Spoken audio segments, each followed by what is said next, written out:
Почитувани, денес по четврти пат Република Македонија добива позитивен извештај од страна на Европската комисија и препорака за отпочнување на преговори. Социјалдемократскиот сојуз на Македонија го поздравува фактот што Македонија задржува европската агенда како врвен приоритет и што покажува и формален напредок во евроинтеграцијските процеси. Се надеваме дека овој пат, за разлика од претходните години, тоа ќе значи конкретен исчекор на земјата кон полноправно членство во Европската Унија. Сепак, како и во претходните три извештаи, така и во овој, покрај позитивните елементи, се содржат и сериозни забелешки за недоволен или никаков напредок во некои важни области. Без разлика на начините на кои се нотирани, меѓуетничките односи во земјава се затегнати и постојано се влошуваат.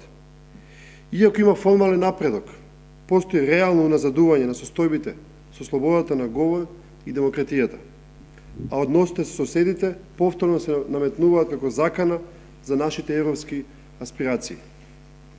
Постојат и други забелешки кои ги нотира Европската комисија, како и други формални и неформални меѓународни институции. Истите не се само предизвици кои се важни во нашите евроинтеграцијски процеси, туку се придобивки кои треба да ги имплементираме за обезбедување на поквалитетен живот на нашите граѓани. Затоа ја повикуваме владата да не ги издвојува само позитивните аспекти на овој извештај во вид на некаков триумфализам, туку да ги разгледа, прифати и признае сериозните забелешки во извештајот, како прв чекор кон подобрување на состојбите во тие области. И за крај СДСМ го поздравува и враќањето на придавката македонски во извештајот, нешто што беше 2 години неправедно изоставено.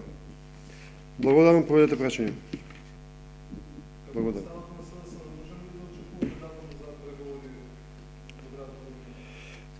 Не можам да знам дали може да очекуваме, бидејќи ги немаме сите информации со кои што се надевам дека располага владата или барем еден од коалиционите партии, како што јавно зборуваат, мислам на ДУИ. Се разбира дека ако добиеме датум за преговори ќе биде најсрдечно поздравено од Социјалдемократскиот сојуз. Тоа е нашата агенда, тоа е евроатлантската агенда која што ние од почетокот ја поддржуваме без никакви кривини на тој пат. Така да почекаме да видиме што ќе се случи во декември. Благодарам.